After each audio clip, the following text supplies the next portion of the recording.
ব্যবস্থাপনা নিয়ে প্রায় বিতর্ক তৈরি হয়। এ ব্যাপারে আপনার দৃষ্টিভঙ্গি জানতে চাই। আবাসিক মহিলা মাদ্রাসা সম্পর্কে আপনার সার্বিক অভিমত কী? আমাদের বোনদের দিন শেখার অধিকার আছে, প্রয়োজন আছে। বিশেষ করে মায়েরা তারা আগামীর প্রজন্মকে গড়ে তোলেন এবং আমাদের শিশুদের সবচেয়ে বড় এবং প্রথম শিক্ষক হলেন মায়েরা। অতএব তাদের মধ্যে দিনী চেতনা জাগ্রত করবার জন্য নানামুখী দাওয়াতি আয়োজন আমাদের নিতে হবে, দাওয়াতি উদ্যোগ আমাদের নিতে হবে। মহিলা মাদ্রাসাগুলো আলেমা, হাফেজা, দায়ে ইলাল্লাহ তৈরির কাজ করছে, এটা জোরালোভাবে করা উচিত। এটা নিয়ে ভিন্নমত করবার খুব বেশি কারণ দেখি না। তবে আবাসিক যে ব্যবস্থাপনা সেটি আসলে মাদ্রাসায় মেয়েদের জন্য হোক বা ছেলেদের মাদ্রাসা ছোট বাচ্চাদের জন্য হোক, এসব ক্ষেত্রে সর্বোচ্চ সতর্কতা অবলম্বন করা জরুরি, যাতে করে কোনো প্রকার অনাচার এবং কোনো প্রকার অন্যায় কিছু ঘটতে না পারে। সেটি যদি যথাযথভাবে সম্পাদন করা না যায়, বরং সেটা যদি অনাচারের আপনার পরিমাণ বাড়তে থাকে, তাহলে সেক্ষেত্রে সেটা তো জায়েজ হবে না। নিজের সন্তানকে কেউ দেওয়ার আগে অবশ্যই আবাসিক যদি দিতে হয়, তাহলে সেক্ষেত্রে আবাসিক ব্যবস্থাপনা, সেখানে সিসি ক্যামেরা আছে কিনা, যথেষ্ট মনিটরিং আছে কিনা, শরিয়ার প্রতিপালন যথাযথভাবে হয় কিনা এবং দায়িত্বশীলরা সর্বোচ্চ সতর্ক কিনা, বিষয়গুলো দেখা তাদের কর্তব্য। আর যারা দায়িত্বশীল আছেন, যারা মাদ্রাসাগুলোর পরিচালনার সাথে ব্যবস্থাপনার সাথে জড়িত আছেন, তাদের কর্তব্য হলো এই মাদ্রাসাগুলোকে সকল প্রকার বিতর্কের ঊর্ধ্বে রাখা এবং তুলে ধরা। এগুলো যদি করা যায় তাহলে এটা অবশ্যই প্রশংসনীয়। আর যদি সেগুলো তারা যথাযথভাবে করতে না পারেন, তাহলে তো ভালো কাজ করতে গিয়ে তারা বরং গুনাহের কাজে লিপ্ত হওয়ার আশঙ্কাও রয়েছে। কাচের চুড়ি পরার ব্যাপারে শরীআই কোনো নিষেধাজ্ঞা আছে কিনা? আমার শ্বশুর বলেন কাচের চুড়ি পরা নাকি হারাম, এর আওয়াজ নাকি বাদ্যযন্ত্রের মতো।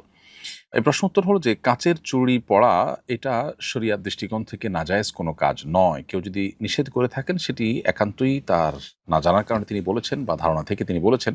কাচের চুড়ি একটি আরেকটির সাথে ঘর্ষণের ফলে বা স্পর্শ হওয়ার ফলে যে আওয়াজ সৃষ্টি হয়, সে আওয়াজটার কারণে এটা বাদ্যযন্ত্রের আওয়াজ মনে করে এটাকে নিষিদ্ধের আওতায় ফেলার কোনো সুযোগ নেই। মানুষের দৈনন্দিন জীবনে দুটি পাতিলের সাথে পাতিল বহন করতে গিয়ে, রাখতে গিয়ে এরকম আওয়াজ তৈরি হতে পারে, এরকম আরও বহু আওয়াজ তৈরি হতে পারে। এগুলোকে শরিয়া আমাদের জন্য নিষিদ্ধ ঘোষণা করেনি। বিধায় এটা যদি কেউ বলে থাকে, সেটা তিনি বাড়াবাড়ি করেছেন।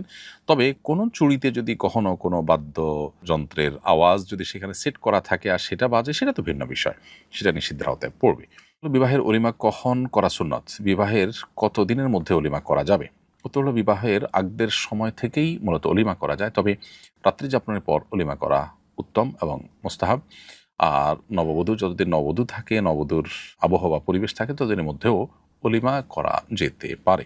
অতএব অলিমা করার বিষয়টি একেবারে নির্দিষ্ট একটা সময়ের জন্য ফিক্সড, এর একটু আগে বা পরেও করা যাবে না, ব্যাপারটা সেরকম না। যদিও উত্তম সময় হলো রাত্রি যাপনের পর। বাসার ছোট শিশুরা পেশাব করার পর পানি ব্যবহার করে না, যার ফলে তাদের কাপড়ে পেশাব লেগে থাকে। এমন শিশুদের কোলে নিলে আমার পোশাক বা শরীর নাপাক হবে কিনা, নাপাকি লেগেছে কিনা বিষয়ে নিশ্চিত না হলে বা কাপড় শুকনো থাকলে পবিত্রতার বিধান কি? খুবই গুরুত্বপূর্ণ একটি প্রশ্ন। প্রিয় দর্শক, এই প্রশ্ন উত্তরে বলতে চাই, আমাদের ছোট শিশুরা পেশাব করার পর যদি তাদের প্যান্টে, কাপড়ে পেশাব লেগে থাকে, ভিজে যায়, প্রথমত সেটি শুকিয়ে যাওয়ার পর যদি আমরা তাদেরকে কোলে নেই এবং এর কোনো দুর্গন্ধ আলামত কোনো কিছু আমাদের কাপড়ে, পোশাকে সেভাবে দৃশ্যমান না হয়, তাহলে সেক্ষেত্রে আমরা পবিত্র আছি, আমাদের পোশাক আশাক নাপাক হয়নি, সেটি আমরা ধরে নিব এবং সেটি পাক হিসেবে বিবেচিত হবে। আর যদি তাদের পোশাকের যে আর্দ্রতা বা নাপাকি, সেটা আমাদের কোলে নেওয়ার ফলে যদি আমাদের শরীরে বা কাপড়ে লেগে ভিজে যায়, তাহলে সেক্ষেত্রে অবশ্যই যে অংশটুকু ভিজেছে সেটুকু নাপাক হিসেবে বিবেচিত হবে এবং সেটি ধুয়ে পাক করতে হবে। এভাবে আমরা পবিত্রতার বিধান নির্ণীত করব ইনশাআল্লাহ তাআলা। আর যদি নাপাকের কোনো আলামত না থাকে, শুকিয়ে গেছে, সেরকম হালকা ভেজা যেটুকু, সেটুকুর কোনো ভেজা ভাব আমাদের কাপড়ের শরীরে আসেনি, তার ফলে অপবিত্র হয়েছি আমরা, আমাদের কাপড় অপবিত্র হয়েছে, সেই রকম কোনো বিধান প্রযোজ্য হবে না। এরপরে প্রশ্ন হলো, কুপ্রবৃত্তি নিয়ন্ত্রণ করার উপায় কি? কুপ্রবৃত্তি নিয়ন্ত্রণ করবার জন্য আমাদেরকে নিজের বিরুদ্ধে নিজের সংগ্রাম চালাতে হবে।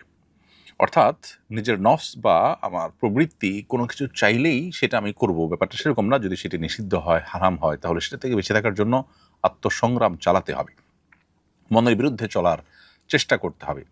এক্ষেত্রে আমাদের জন্য সবচেয়ে বড় বাধা হলো শয়তানের ওয়াসওয়াসা এবং শয়তানের ফাঁদগুলো।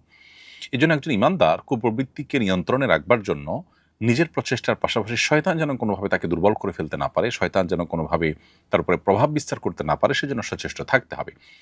যে সমস্ত গুনাহগুলোর ব্যাপারে শরিয়া আমাদেরকে সতর্ক করেছে, কোরআন হাদিস আমাদেরকে সতর্ক করেছে, যে গুনাহগুলোর সাথে শয়তানের কোনোভাবে লিঙ্ক প্রমাণিত হয়, সেগুলো থেকে বেঁচে থাকার সর্বোচ্চ চেষ্টা করতে হবে। দৈনন্দিন জীবনে সুন্নাহর অনুসরণ, এবং কোরআন হাদিস নিষিদ্ধ বিষয়গুলো থেকে বেঁচে থাকা, স্পেশালি আপনার মিউজিক, তারপরে আপনার হারাম উপার্জন, তারপর শয়তানের বিচরণ ক্ষেত্রগুলোতে বিচরণ বা শয়তানের নির্দেশিত পথে পথ চলা, এবং যৌনতা সংশ্লিষ্ট যে গুনাহগুলো আছে সেগুলোতে লিপ্ত হওয়া, বিকৃতিতে লিপ্ত হওয়া, এগুলো শয়তানের মাদাখেল বা শয়তান মানুষের ভিতরে প্রভাব বিস্তার করার যে উপায়গুলো আছে সেগুলোর মধ্যে থেকে অন্যতম। এই জন্য এই বিষয়গুলো থেকে বিশেষভাবে বেঁচে থাকার জন্য সচেষ্ট আমাদেরকে থাকতে হবে ইনশাআল্লাহ। তাহলে নিজের কুপ্রবৃত্তিকে আমরা নিয়ন্ত্রণ করতে পারবো। সেই সাথে আল্লাহ তাআলার কাছে দোয়া করতে হবে। নবী সাল্লাল্লাহু আলাইহি ওয়াসাল্লাম বিভিন্ন রকমের দোয়া আমাদেরকে শিখিয়েছেন।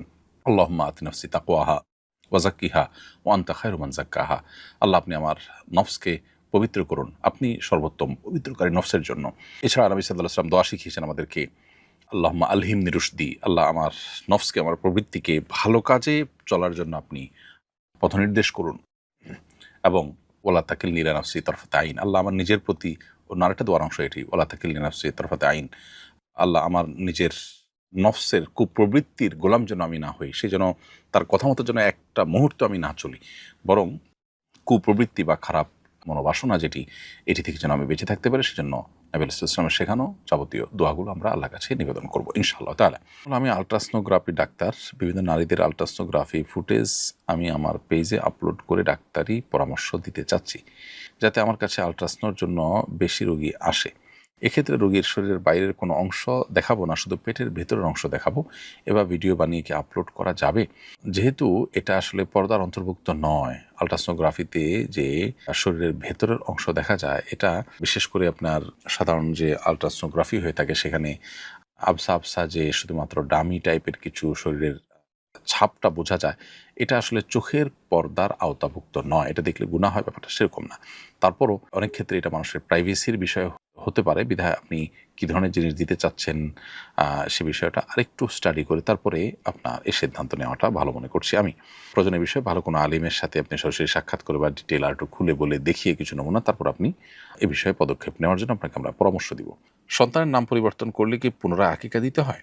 না, আকিকা একবারই হয়, আকিকা একাধিকবার হয় না। বিধায় সন্তানের যদি কোনো কারণে ভুলভাল নাম রেখেছেন, এটাকে সংশোধন করতে হলো, পুনরায় নাম রাখতে হলো, তাহলে তার জন্য আলাদা করে আর আকিকা দেওয়ার প্রয়োজন নেই।